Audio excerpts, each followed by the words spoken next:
శ్రీవారి లడ్డూ ప్రసాదంలో కల్తీ నెయ్యి వినియోగంపై వార్తలు దేశవ్యాప్తంగా కలకలం రేపాయి. సీఎం చంద్రబాబు కామెంట్స్ ప్రకంపనలు సృష్టిస్తున్నాయి. తిరుమల శ్రీవారి లడ్డూపై టీడీపీ, వైసీపీ మధ్య మాటల యుద్ధం ముదిరింది.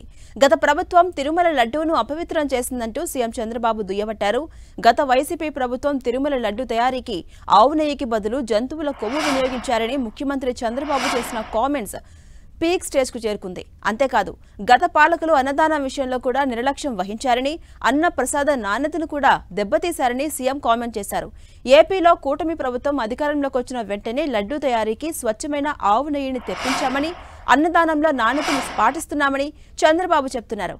లడ్డూకి వినియోగించిన నెయ్యిలో జంతువుల కొవ్వు ఉన్నట్టుగా ల్యాబ్ రిపోర్ట్ను చంద్రబాబు సర్కార్ బయటపెట్టింది.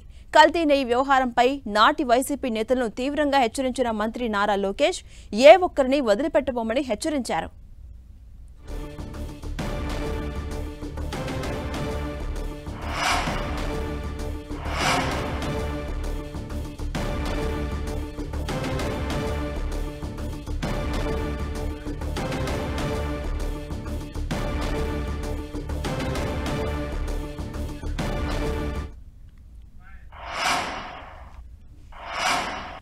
ఇదే అంశంపై మరింత సమాచారం మా ప్రతినిధి మురళి అందిస్తారు. మురళి, లడ్డూకి సంబంధించి ఏదైతే చంద్రబాబు కామెంట్స్ చేశారో అది నెమ్మదిగా పొలిటికల్ వార్గా టర్న్ తీసుకుంది.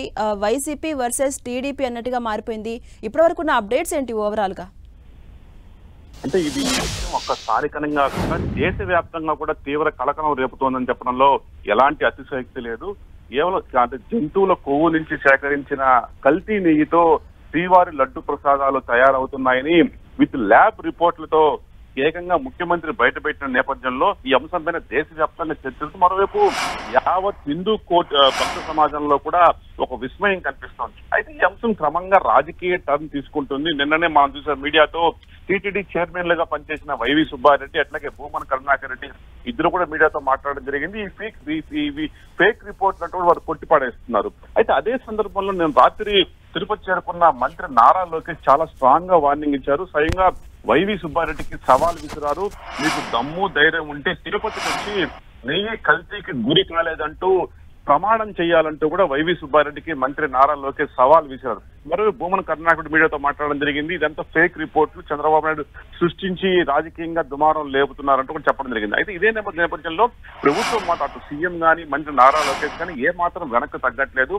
స్వయంగా తాము 2 రిపోర్ట్లను బయట పెట్టామని, ఈ 2 రిపోర్ట్లలో కూడా ఇది వరకు లడ్డూ తయారీకి వినియోగించిన నెయ్యి కల్తీకి గురైంది. ఆ నెయ్యిలో అత్యంత విస్మయకర రీతిలో జంతువుల తాలూకు కొవ్వులు అట్లాగే ఫిష్ ఆయిల్ బయటపడిందంటూ కూడా ఒక సంచలన నివేదిక బయటపెట్టిన నేపథ్యంలో జాతీయ స్థాయిలో కూడా ఈ అంశం అత్యంత దుమారం రేపుతోంది. ఇది ఇప్పట్లో చల్లారే పరిస్థితి కూడా కనిపించట్లేదు. మొత్తంగా దీనిపైన వైసీపీ కూడా కొంత డిఫెన్స్ లో పడినట్టుగా తెలుస్తోంది. ఈ అంశంపై ఎలా దీన్ని ఎదుర్కోవాలన్న వాళ్ళు కూడా ఆలోచనలో ఉన్నారు. మరోవైపు ఈ అంశంపై మరింత ముందుకు వెళ్లబోతున్నట్టుగా కూటమి సర్కార్ ఇప్పటికే ఒక సంకేతం పంపింది.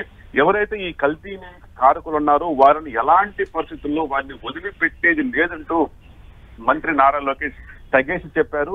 దేవుడి విషయంలో తప్పులు చేయకని తాము గతంలో అనేక మార్లు హెచ్చరించినా పట్టించుకోవడం లేదు. చివరికి ఈవేళ అడ్డంగా దొరికిపోయారన్న రీతిలో మంత్రి నారా లోకేష్ వాదించారు. కేవలం కర్ణాటక మిల్క్ ఫెడరేషన్ నుంచి ఏళ్ల తరబడి నెయ్యి సప్లై అవుతోంది. దాన్ని కేవలం కమిషన్ల కోసం కక్కుర్తిపడి కర్ణాటక మిల్క్ ఫెడరేషన్ కు కాంట్రాక్ట్ ఇవ్వకుండా తమిళనాడు చెందిన ఒక ప్రైవేట్ కంపెనీకి అప్పగించారు. వారే యథేచ్ఛగా కల్తీ నెయ్యిని టీటీడీకి సరఫరా చేశారు. ఆ కల్తీ నెయ్యితోనే లడ్డూ మొదలు అనేక ప్రసాదాలు తయారయ్యాయి, భక్తుల మనోభావాలు గాయపడ్డాయంటూ కూడా సీఎం కావచ్చు, అట్లాగే మంత్రి నారా లోకేష్ టీడీపీ నేతలు కూడా తీవ్ర స్థాయిలో మండిపడతాం. అంటే మొత్తంగా ఈ వ్యవహారం మరింత దుమారం రేపే పరిస్థితి కనిపిస్తుంది. మరోవైపు మంత్రి నారా లోకేష్ చిత్తూరు జిల్లా పర్యటనలో ఉన్నారు. మరి కాసేపట్లో ఆయన బంగారుపాలెంలో ఒక కార్యక్రమం పాల్గొనబోతున్నారు. ఈ అంశంపైన ఆయన మరింతగా కూడా మాట్లాడే అవకాశం కనిపిస్తుంది. ఈ వ్యవహారం ఇప్పట్లో చల్లారా కనిపించట్లేదు. మొత్తంగా లడ్డూ కల్తీ వ్యవహారం ఇటు టీడీపీ వైసీపీ మధ్య కొత్త యుద్ధానికి దారితీసే పరిస్థితి చాలా స్పష్టంగా కనిపిస్తోంది.